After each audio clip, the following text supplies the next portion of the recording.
Olá, tudo bem? Sejam bem-vindos a mais um programa Nossa Terra a Mais. Hoje com inúmeros convidados virtuais e também aqui no estúdio com o Ricardo Ribas e com Emerson Siquinel, que é engenheiro florestal.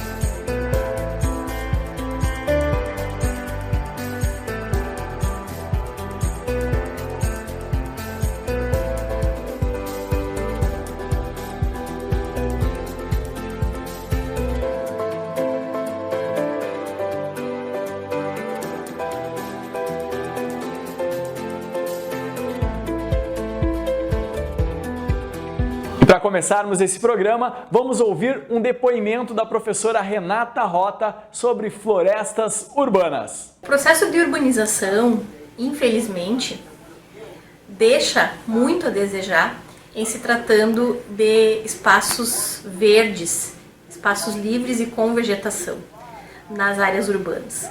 Muitas vezes a gente trabalha a ideia de praças, parques, pensando na função recreativa, na função de lazer, de convívio, mas a gente não para muitas vezes para pensar o papel que essa vegetação ela assume quanto ao microclima urbano e também a qualidade de vida nas grandes cidades.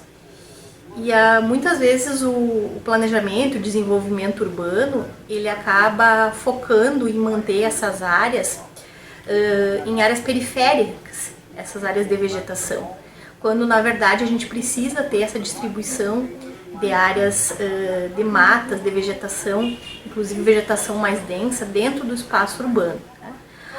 A vegetação ela colabora de forma muito importante com a melhoria do microclima urbano, não só pelo fato de que ela auxilia a manter a umidade no solo, mas pelo papel que ela desempenha quanto à absorção da radiação solar, dos raios infravermelhos, que causam o aquecimento, né? Numa escala micro, que pode ser a escala de um bairro, por exemplo, ou de uma região da cidade, até uma escala mais global. A vegetação ela é responsável por absorver até 90% dessa radiação infravermelha, é responsável pelo aquecimento, o efeito chamado efeito estufa, né? Então, pensar nesses espaços dentro de uma ótica não só preservacionista, mas também de qualidade de vida, ela é muito importante. Um espaço sensacional, como você viu aí nas imagens aéreas. E a pergunta que eu faço, nesse espaço, o que é o ideal? É isolar e não deixar as pessoas entrarem, proteger, ou seria possível de repente fazer uma trilha ecológica nesse espaço? Bom, boa noite a todos. É uma satisfação estar participando desse programa idealizado pela Rádio Mais FM, pela ONG Terra Verde. A denominação de uma floresta ela é bem aleatória e variável no mundo todo, né? Existem mais de 800 conceitos em cima do termo de floresta. E floresta urbana, ela pode ser interpretada de diversas formas. E a nossa responsabilidade no meio técnico e também como cidadão é de observar as características das plantas para adequar ao seu plantio na área urbana conforme o espaço e a circunstância disponível. Então, a existência de uma rede elétrica, de um bueiro, né, o espaço até a esquina, isso tudo deve ser observado no momento do plantio e para você conseguir definir uma espécie mais adequada, que o seu porte não vá ocasionar problemas para a iluminação pública, para o sistema de fiação, que pode ser um caso de risco, né, onde possa ocorrer uma descarga, né, ou vai levantar a calçada e você tem estragos na calçada. Existem uma diversidade grande de espécies florestais, né, e existem as mais apropriadas para cada situação. Normalmente, né, já avançamos muito, por exemplo, em Santa Rosa existe um plano de arborização urbana já com indicação de espécies mais adequadas. Convém fazer uma consulta, né, quando for fazer o plantio, faz uma consulta à prefeitura municipal, ao setor responsável, para definir se essa árvore é adequada ou não naquela calçada, em se falando de calçada. Né? E temos também a presença a possibilidade de nós termos bosques urbanos, né? Onde aí sim você vai estudar de uma forma diferenciada, você pode empreender aí uma introdução aí de uma diversidade florística maior, justamente porque é um espaço mais aberto, longe de riscos, né? De queda sobre casas, por exemplo, né? Na frente do teu passeio você não vai botar uma árvore de grande porte, porque hoje a gente sabe, a gente tem que olhar e ver o que não deu certo em outros momentos, em outros plantios. Você não vai plantar um pé de cedro no pátio da tua casa, você deixa isso para um bosque, por exemplo, uma canafístula, né? Para um setor onde tem um espaço maior, ela pode se desenvolver da forma que a natureza lhe conferiu, né? Aquela capacidade de arquitetura de copa, que é a beleza de uma árvore. Né? Você passa em Santa Rosa aqui, no Tapeporã, você vê aqueles ipês florescidos na primavera, isso é uma coisa magnífica, mas eles tiveram a oportunidade de conseguir ter um bom desenvolvimento. A gente pega no centro, na praça, na região central de Santa Rosa, você tem a paineira que consegue ali mostrar todo o seu esplendor com aquele florescer, né, magnífico, que nos chama a atenção, a gente para tirar foto, todo mundo bota no Facebook, no Instagram, né, porque isso e veja, isso faz parte da qualidade de vida, você está em sintonia e harmonia com essas coisas que são belas, isso alegra a pessoa internamente, né? Então esses são os cuidados básicos para você ter no momento de definição do plantio, né? Bom, boa noite. Complementando então o que a prof. Renata colocou, a pergunta do Gelson e essas informações que o Emerson traz, as pessoas têm que integralizar, têm que, para não dizer se conscientizar, mas elas têm que integrar e valorizar as áreas verdes, né? Integrar ela à sua dinâmica na cidade. E com isto elas poderem retomar o olhar para a área verde que fica perto da sua casa, para a área verde que está no trânsito do seu trabalho, na ida para a sua escola. E o quanto isso, e parar para refletir, o quanto isso traz de benefício, que foi que você colocou, Emerson, que a prof. Renata colocou, a qualidade que te traz, o bem-estar que te traz. A gente só fala bem quando se sente bem diante de áreas verdes, né? Ou diante de árvores, diante de florescimentos. A gente se sente bem ao transitar pela cidade. Então, o que me instigou a pensar e refletir da prof. Renata foi isso, a necessidade, a importância da integralização de áreas verdes com a dinâmica da urbe, da cidade, para que as pessoas se sintam bem, o mínimo de estresse possível, né, ao operar, ao transitar pela cidade nas suas lidas. Vamos agora para um case que vem lá do bairro Sulina, em Santa Rosa. Recebemos como área verde lá no loteamento da Nova Sulina uma área de proteção ambiental, uma área com uma boa parte em banhado, mas uma boa parte seca. Nós, como não houve nenhuma comunicação, essa área ficou lá, as árvores foram crescendo, não tinha árvore na época, as árvores foram crescendo, está uma bela área verde hoje. Porém, serve para depósito de lixo, porque não tem como ocupá-la de uma outra forma. Então, a Associação de Moradores, já faz anos, tem esse projeto de ocupar a área, fazer umas trilhas para caminhada, um observatório para pássaros, enfim, uma pinguela, um modo da comunidade interagir com a área, ocupar a área, valorizar a área, preservar o meio ambiente, usar a área para a educação ambiental também, com as crianças, com os jovens, e impedir que ela seja usada como depósito de lixo, como ao longo desse tempo tem sido usado. Isso vai ajudar a valorizar todos os imóveis em roda, vai também ajudar na qualidade de vida da população local, né? Muita gente caminha no asfalto, ali nós podemos instalar uma academia também, aberta, né? Enfim, aproximar a comunidade e fazer a comunidade usar os espaços que tem à disposição. Nesse caso aí, o que dá para fazer? Já que as pessoas não respeitam, acabam descartando muito lixo, e uma placa só dizendo proibido depositar lixo não resolve. Eu vou tomar a liberdade de começar a responder esse teu questionamento, Gelson.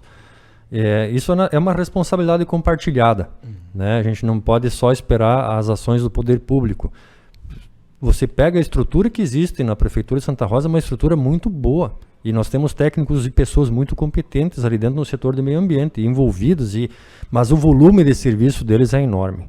Então, um caso de uma associação de bairro desses querendo adotar uma área, eu vejo isso com muito bons olhos, né? Porque aí você, trazendo esse pessoal para dentro da ideia, ou a ideia partindo deles é melhor ainda, né? Eles mesmos vão tomar conta da área, vão cuidar. Você tem ali pessoas já engajadas com a ideia e responsáveis, né? Quando você diz assim, não, essa área aqui, a prefeitura, vamos supor, né? Não estou dizendo que seja o caso. Um exemplo, não, mas a prefeitura diz que aqui, isso aqui, ninguém pode fazer nada. Bom, ninguém se responsabiliza nesse momento. Se algum enxerga o outro jogando um entulho, coisa assim, ninguém... Vamos dizer assim, não, isso aqui é com a prefeitura, não é comigo. Agora, no momento que você tem a comunidade abraçando áreas, ô fulano, peraí, só um pouquinho, aqui você não pode, nós estamos cuidando, né? Então, tem esse envolvimento, você traz para dentro do projeto automaticamente, né? E é uma corresponsabilidade. Exatamente, corresponsabilidade.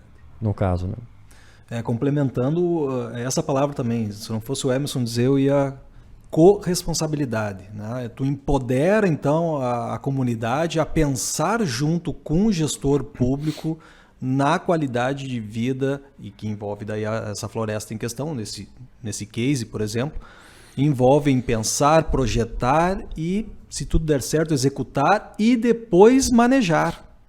E chama atenção também a ideia de que as pessoas ocupando com prazer, né, ela pode sim, elas fiscalizarem a degradação, mas acredito na redução da degradação,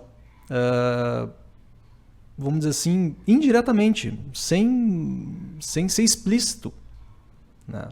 O humilhante, a pessoa que degrada, que a gente estava falando antes, que vê a floresta como um descarrego, ele vai, não, peraí, o pessoal está ocupando, e o pessoal está feliz, e o pessoal está fazendo piquenique, né? E o pessoal, olha ali, tem um mirante, tem uma atividade agora sábado que a minha filha foi lá para observação de pássaros.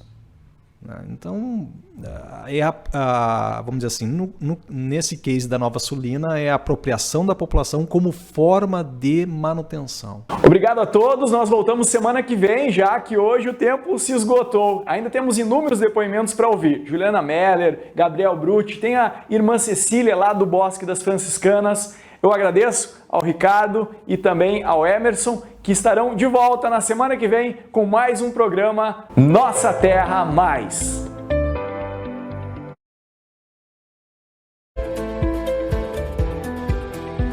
Olá, seja bem-vindo a mais um programa Nossa Terra Mais. Hoje no estúdio, o representante da ONG Terra Verde, Ricardo Ribas, e também o engenheiro florestal Emerson Siquinel. Continuamos com o tema Florestas Urbanas. E para começarmos, vamos ouvir um depoimento de uma professora lá do Instituto Federal Farroupilha. As fotos que estão sendo mostradas é desse fragmento florestal.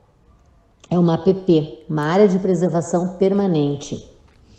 Ela está localizada aqui no bairro Central e é bem conhecida pela comunidade. Ela fica na Expedicionário, em frente ao pórtico da Oktoberfest. Mas antes de falar desse fragmento, é necessário falar do quanto que essa expansão urbana transforma e pressiona cada vez mais os espaços naturais.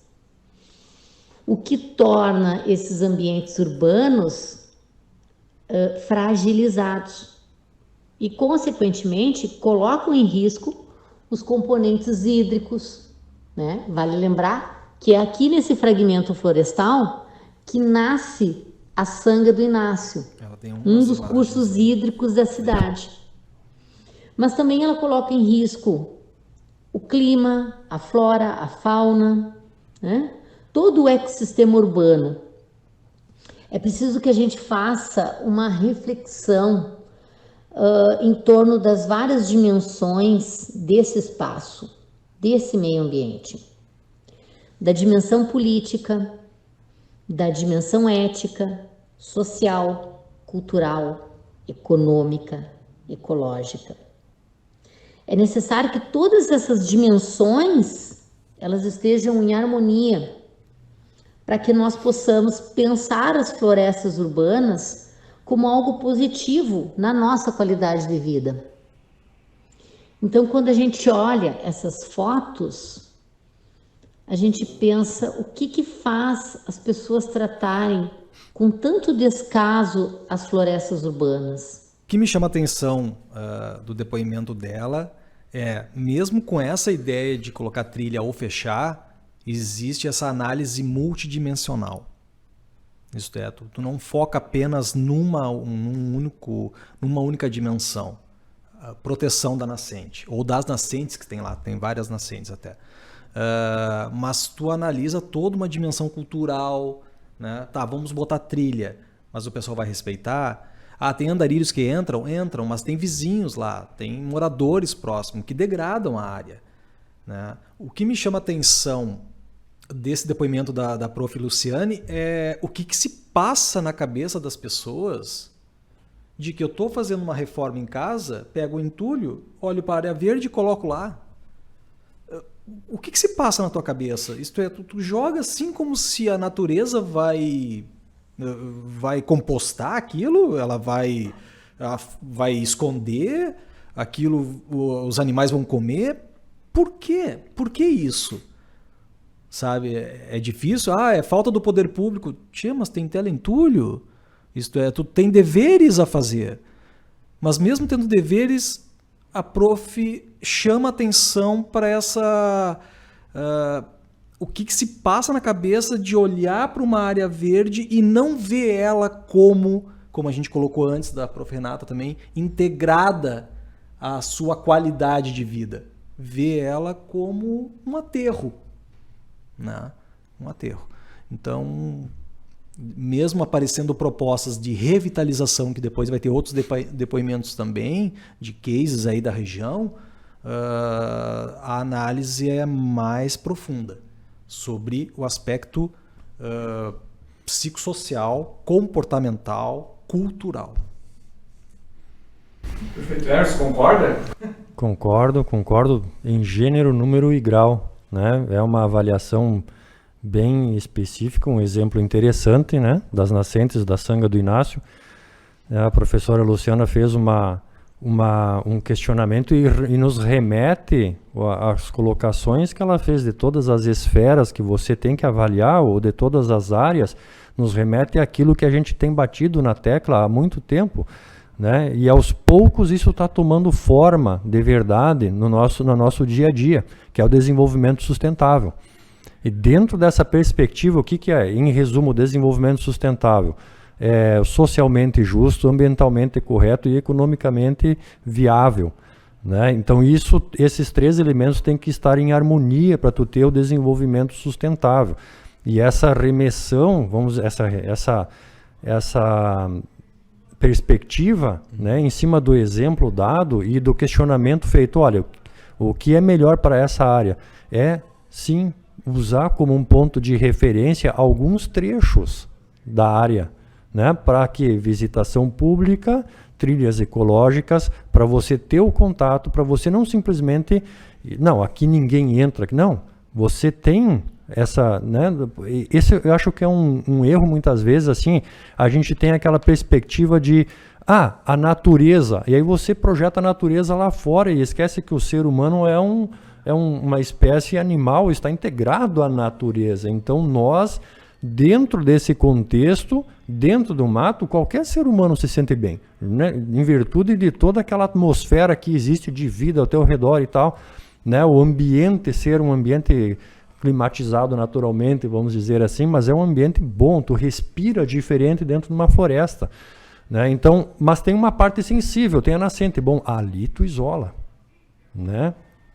Ou faz um acesso restrito a determinada distância, né? E o restante vem com a mudança de postura do cidadão. Parte também um pouco do processo de educação, né? Em casa e na escola. Não vamos jogar só o abacaxi, vamos dizer assim, no colo dos professores. Mas em casa, a participação dos pais tem que ser mais efetiva nesse sentido. E com o passar do tempo, a gente também já vem observando mudanças interessantes, né? Geração após geração. Porque vamos olhar, né? Vamos dizer assim, o pessoal está largando o entulho lá, mas 25 anos atrás era pior. O volume de rejeitos que a gente jogava dentro do mato era maior.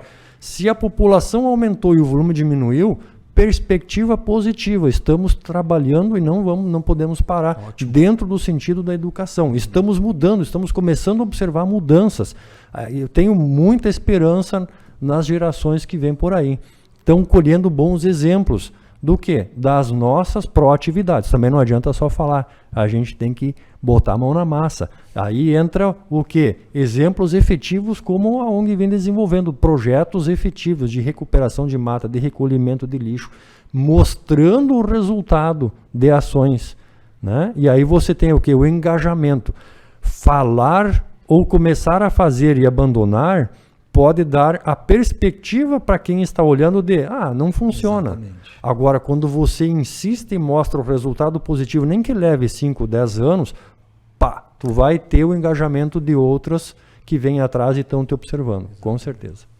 Eu creio que vocês conhecem aquele espaço junto aos escoteiros Arajás, no centro de Santa Rosa. Esse é um exemplo claro de floresta urbana. Por isso, a gente vai ouvir a chefe dos escoteiros com um breve depoimento sobre esse espaço. Nós do Grupo Escoteiro Arajás temos a cedência dessa área de floresta na parte central da cidade há mais de 40 anos que nós utilizamos lá para fazer nossas atividades e também colaborar na preservação e conservação, pois essa parte de mata ali, ela é um fragmento original de Mata Atlântica, que ainda, né, existe aqui na nossa cidade.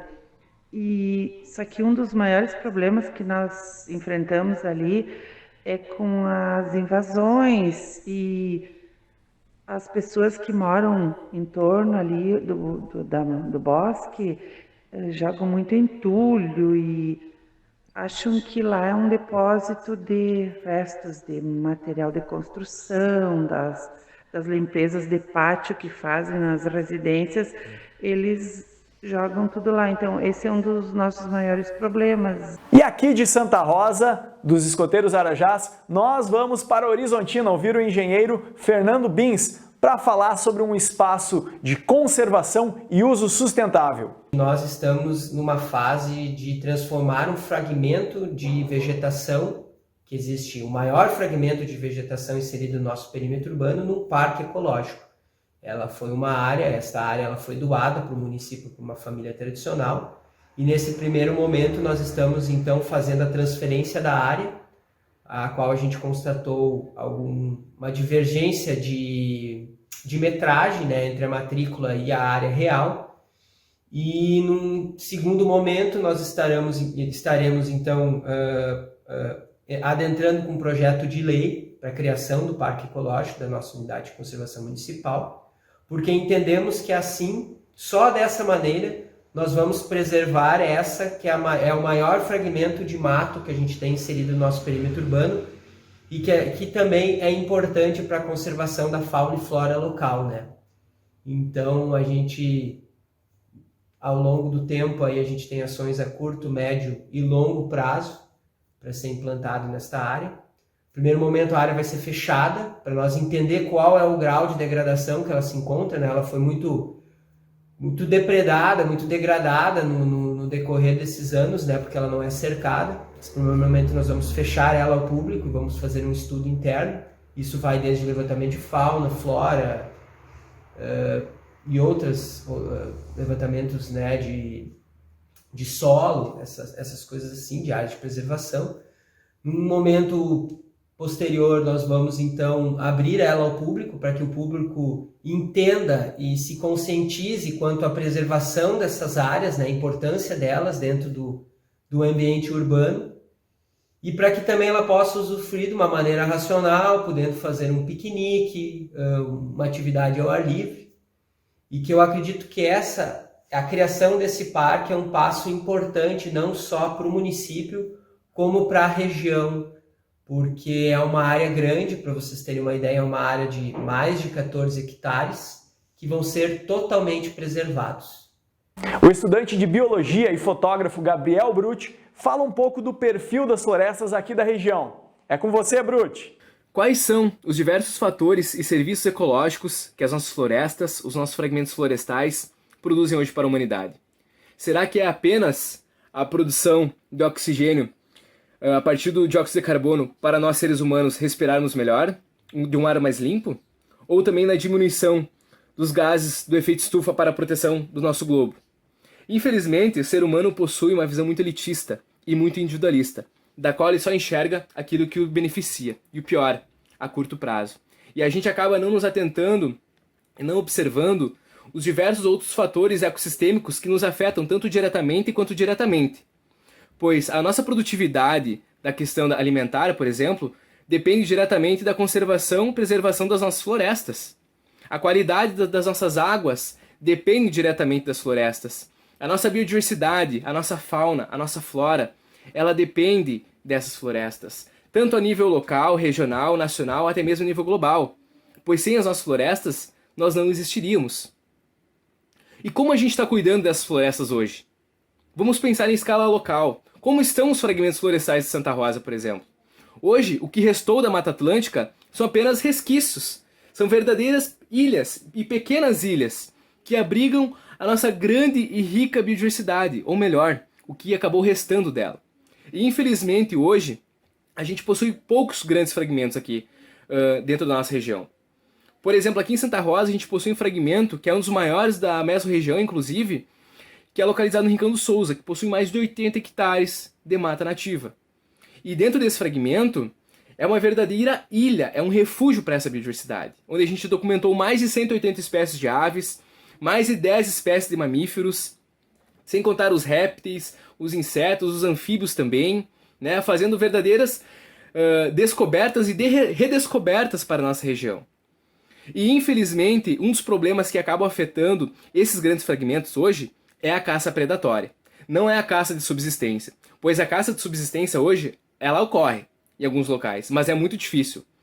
E infelizmente, hoje na área a gente enfrenta um grande problema, pois a gente está lá há mais de 3 anos realizando pesquisas voluntárias e pesquisas institucionais, e a gente já encontrou diversos caçadores, diversas armadilhas, e infelizmente isso ocorre com muita frequência.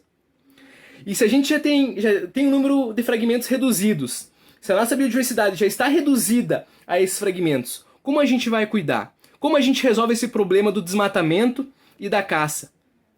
Eu passo a bola para vocês e gostaria de um debate, também, quem sabe em outro momento, referente a essa problemática também.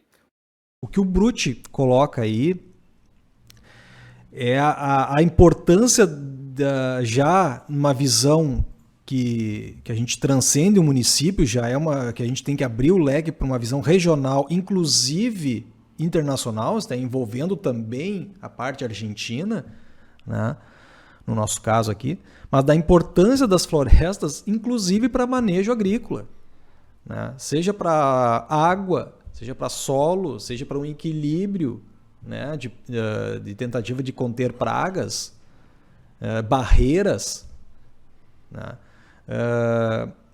O Brutti, como a gente conhece da lida dele, ele vê nesses poucos fragmentos ainda também a importância da biodiversidade, né? Só que, de novo, a gente recai na questão de como a população que circunda absorve isso, como ela entende isso, como ela integra isso na sua vida, né? Se for uma visão utilitarista, ela vai ver apenas o graxaim ou o morcego realmente como um estorvo. Como motivo de incomodação, né? Exatamente. E, na verdade, a nossa região ela não é tão, vamos dizer assim, desprovida de floresta. A gente tem aqui áreas com até 25% de cobertura de floresta. Mas, de fato, qual é a qualidade dessa floresta? Isso é outros 500. Né? É uma floresta onde já teve muita intervenção no passado. O pessoal entrou, fez aquele abate seletivo das melhores árvores, né? O açoita-cavalo, a grápia, o ipê, o louro que existia, que eram lá de um porte... Tinha árvores aqui, a gente fala, o pessoal hoje não acredita que tinha, né? Árvores enormes, de uma riqueza florestal. Nós somos de uma região de uma riqueza florestal magnífica, né? E uma potencialidade para a floresta. A nossa vocação natural aqui é floresta. E só que hoje o que a gente vê aí, de fato, são verdadeiras sombras, ou, vamos dizer assim, fantasmas daquilo que era uma vez as nossas florestas. E esse trabalho de recuperação ambiental requer muita paciência, né? Porque eu trabalho com reconstituição de mato, vamos dizer assim, restabelecer uma cobertura florestal numa área. Olha, não é fácil. Derrubar uma árvore, o que você precisa? Uma motosserra, um trator esteira, um caminhão para puxar para o lado. Você faz rápido derrubar 1 hectare. Fazer 1 hectare de mato são décadas. Né? São décadas. E, bom, a gente está num processo agora de estanque do desmatamento, a tentativa é essa, né? E aumento de incremento de áreas de cobertura florestal. Aos poucos, o processo natural vai nos dizer o que? Vem as espécies pioneiras, vem as espécies secundárias iniciais, né? Caracteristicamente da nossa região, uma área abandonada, começa a aparecer o que? O fumo bravo, depois a vassoura ali e tal, vem o angico, vem a guajuvira, são espécies pioneiras que começam a dar um arzinho de mato, vamos dizer assim, né? De floresta de novo. E depois, e nada impede, depois vem as outras espécies, mas nada impede a nossa participação efetiva em aumentar, em ajudar nesse processo de restituição ou recomposição. A natureza por si só ela é extremamente sábia, a gente não precisa tocar nesse assunto, né? Vem as espécies X e Y, mas a gente ajudar porque a área pode estar fragilizada no termo de biodiversidade. E aí você incrementa novamente o que? Quando já tem um processo um pouquinho mais adiantado, espécies já com características de sombreamento. Você entra com o guabiju, você entra com outras espécies que requerem sombra para o seu desenvolvimento, né? A própria erva mate, que é do nosso meio florestal, né?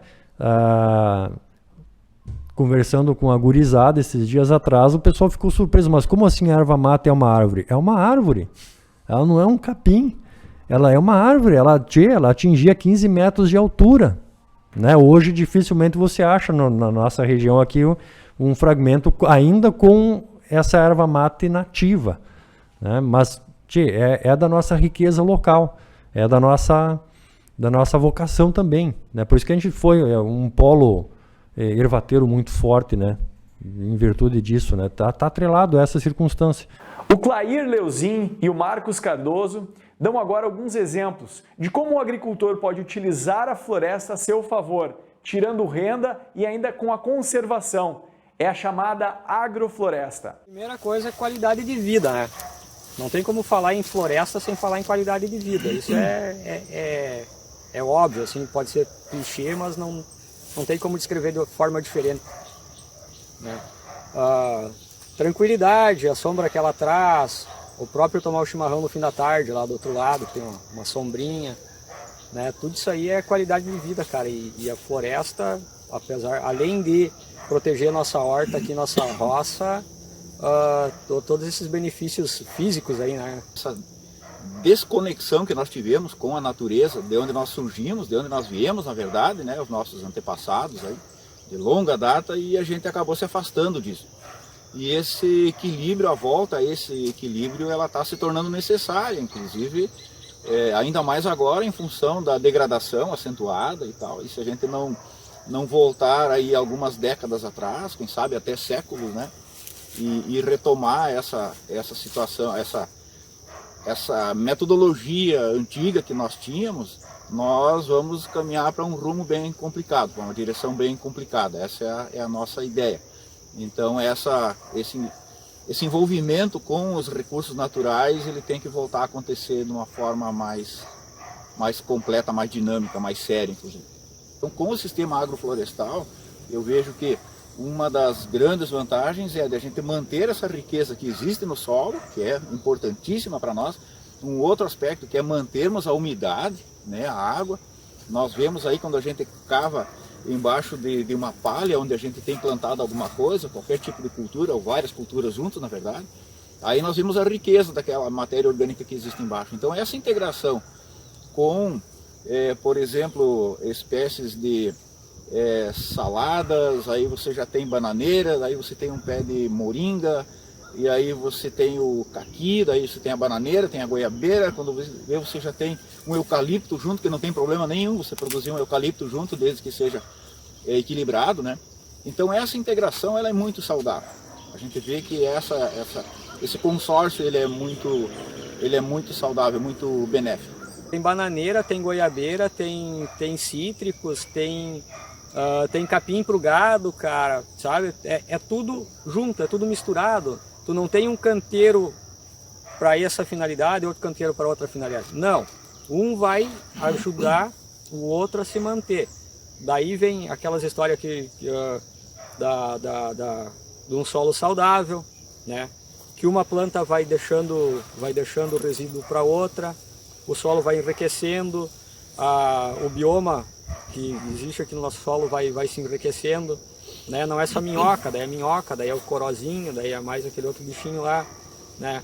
E nós vamos enriquecendo o nosso meio ambiente aqui, por mais que seja, eu costumo falar que a gente aqui no meu espaço, nós somos uma ilha dentro de Santa Rosa, né? Porque eu estou localizado numa área verde quase no centro de Santa Rosa. Então eu sou abençoado por esse espaço aqui. E eu estou numa ilha verde aqui, eu quero deixar ela cada vez mais verde. Eu quero que eu quero transformar isso aqui num ambiente o mais próximo ao natural possível. E quem não pode ficar de fora do nosso programa é a bióloga Juliana Meller, presidente da ONG Terra Verde, que vai falar um pouquinho sobre Mata Atlântica. Primeiro passo que precisamos dar é entender que as nossas florestas são essenciais. O bioma Mata Atlântica, que é a nossa floresta nativa aqui do estado do Rio Grande do Sul e toda a região litorânea do Brasil, que é um dos biomas mais ameaçados, precisa ser olhado com carinho. Este bioma tem uma importância fundamental em vários segmentos da nossa vida, inclusive o econômico.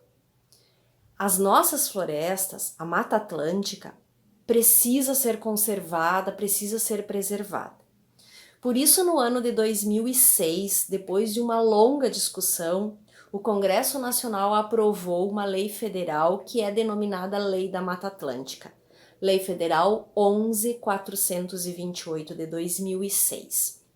Esta lei federal regra o estágio das florestas, como nós podemos conservar estas florestas, como nós podemos usar esses espaços dependendo desses estágios. Então é muito importante que nós, população como um todo, a gente se aproprie dessa legislação e faça a conservação desses ambientes naturais. Um dos instrumentos importantíssimos e que deve servir como base para todos os planejamentos dos municípios é a elaboração dos planos da Mata Atlântica, que é apontado por essa mesma lei federal como de suma importância para nós conhecermos os fragmentos, os estágios desta floresta que nós temos. Então nós vamos ter apontado nessa legislação federal diferentes características das matas primárias, das matas em estágio de regeneração, aquelas que se aproximam então da vegetação original, quais são as interferências que nós, seres humanos, podemos fazer nesses diferentes estágios. Sabemos que a Mata Atlântica é o bioma que mais carrega em si aspectos da biodiversidade vegetal, animal, de micro-organismos e outros seres. Então, precisamos atentar para isso, apontar os caminhos das cidades sustentáveis, conservando esses fragmentos de vegetação que ainda existem, porque eles têm um papel fundamental na regulação do microclima, na preservação e na qualidade das águas, na manutenção, então, das espécies animais e vegetais que estão ali. A Juliana Meller entra na dimensão política. Né? Lei existe. Lei existe. Isto é, a valorização disso, o estudo que veio prévio, se cria a lei, então tá, agora vamos aplicar. Né? E aí envolve de novo o que a gente falou antes. Não é só o poder público de aplicar algo que já existe, mas a sociedade também se apropriar disso, ficar ciente disso, se valer de instâncias para isso, sejam conselhos, sejam oficinas na Assembleia do Meio Ambiente para se inteirar desse assunto, seja com o seu vereador, porque são planos municipais. Emerson, mas sobre essa questão aí da reserva legal, como é que está a cobrança? Essa lei está em vigor, né? Isso é uma coisa que ainda está em fase de, vamos dizer assim, de ajustamento, né? Mas por parte do poder público, aos poucos, eles começam a, vamos usar um termo assim, entre aspas, né? Fechar o cerco. Aos poucos começa a haver um controle. De que forma? Quando o proprietário da área precisa de uma licença ou um documento governamental. Primeira coisa que você tem que apresentar é o CAR, né? O Cadastro Ambiental Rural da propriedade. Ali já precisa estar contemplada a área de reserva legal dele. As APPs, tudo. E aí cai para a avaliação do técnico lá da área pública, onde está sendo pedido o licenciamento, né? E ali é feita a avaliação, então, vem cá, pode ou não pode, está de acordo ou não está de acordo, para dar, aí condiciona a emissão da licença. Ah, tu não tem área de reserva. Não vai sair a licença, né? Você não está cumprindo todas essas exigências.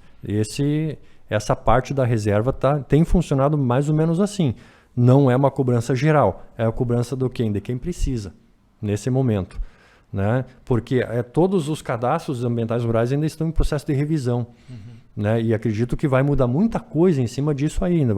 Vai para uma escala mais apurada de detalhamento das propriedades, onde aí sim o pessoal vai conseguir identificar a situação real de cada propriedade e fazer a exigência de adequações ou não, caso necessários. Né? A lei da Mata Atlântica ela é um diferencial porque ela torna, né, uma coisa bem colocada pela Juliana, né? Ela torna o bioma todo de Mata Atlântica, e nós nos inserimos nesse bioma aqui, completamente diferenciado com os demais biomas. Né? Você tem possibilidade de fazer corte raso na Caatinga, no Cerrado, na Floresta Amazônica. Na Mata Atlântica não tem mais, a não ser para obras de utilidade pública, interesse social. É alguma outra...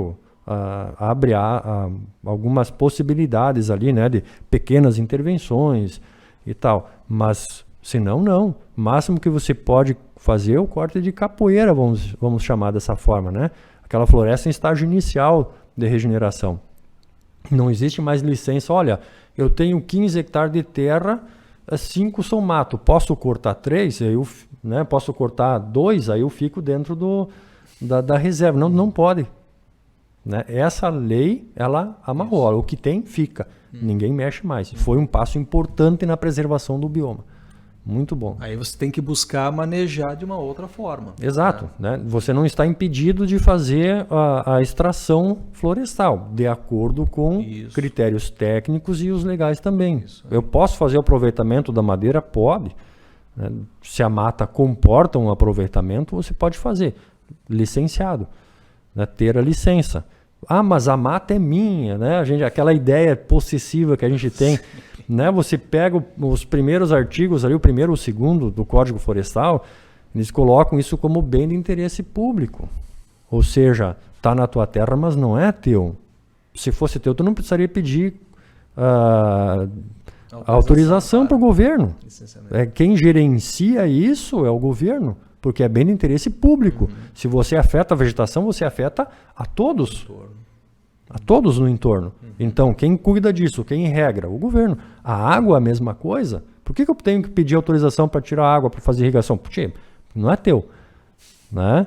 O minério que tu acha na tua terra também. Encontrei petróleo, é meu. Não é. Tu pode ter o direito, se tu pedir, né, autorização para achei aqui uma fonte de alumínio, vamos dizer assim, na minha terra aqui, um mineral, eu quero fazer exploração. Se o governo te deixar, tu pode fazer. Muito bem, chegamos ao fim de mais um programa. Obrigado, Ricardo. Obrigado, Emerson, pela presença de vocês. Agradeço mais uma vez, e aquele que está no Rádio Mais, a oportunidade da ONG Terra Verde de trazer de novo a importância dessas pautas ambientais. Hoje a gente trouxe então essas diversas matizes, né, diversos tipos de depoimentos que mostram então a valorização da floresta para as nossas vidas, seja no meio urbano, seja de gestão pública, seja para a associação de moradores, seja para a educação, né, seja para a produção agrofloresta. Então, acho que fomos felizes nesse programa aí para deixar algumas reflexões, e aí para quem está nos vendo, nos ouvindo, volte, conversa com seus pares, converse com a sua família, com seus filhos, e quiçá, quem sabe a gente faz um programa mais aprofundado sobre um que outro tema, principalmente tem a questão da legislação, que é importante. Então tá, eu tô com um mato lá em casa, o que eu faço? Né? Posso? Ela é Mata Atlântica? Né? Então, muito obrigado. Valeu, Gelson. Valeu mesmo. De minha parte também agradeço a oportunidade, ao Gelson, né? Ao Ricardo também, da ONG, né? E reconhecimento aí que essa união de esforços de todos vocês tem dado bons resultados, né? E me sinto gratificado também em poder participar, mesmo que eventualmente, né, dessas ações aí. É uma satisfação minha, e agradeço também a confiança de vocês, e a gente espera que isso tenha contribuído de alguma forma para uma ou outra pessoa, tenha ajudado, algum esclarecimento pode ter ajudado, pode ter mexido alguma coisa, né, e ter incentivado, mais do que tudo, ter incentivado a pessoa a ter aquela curiosidade. Deixa eu conhecer o mato. Né? Deixa eu conhecer o que é a vida silvestre, né? Entra num bosque, não procurando a lenha para fazer o teu churrasco, mas entra num bosque para sentir que a vida está pulsando ali dentro. E por mais insignificante que seja, qualquer ser tem um papel dentro da natureza. Tem uma função, ele é responsável por fazer uma coisa, aquele aspecto da inter-relação, né? E a nossa função aqui, como sendo os dotados de inteligência, vamos dizer assim, é o que nos diferencia dos outros animais, é conseguir compreender isso, assimilar e trabalhar propositivamente. Para o quê? Para o bem, para a qualidade, ao aumento da qualidade de vida, que é uma coisa que a gente tem que bater bastante na tecla. Não adianta você viver 80 anos, a partir dos 40 tá tomando faixa preta, que absurdo. Você tem que chegar nos 80 com uma boa qualidade de vida, respirando bem, sentindo-se bem, né? Nessa linha, vamos dizer, né? Então, meus agradecimentos, a gente está sempre à disposição aí para participar aí dessas propostas aí. Muito obrigado a você que nos acompanhou até aqui, e nós encerramos com uma mensagem da irmã Cecília, lá do Bosque das Franciscanas. Obrigado, acompanhe sempre as notícias da Mais FM e um grande abraço.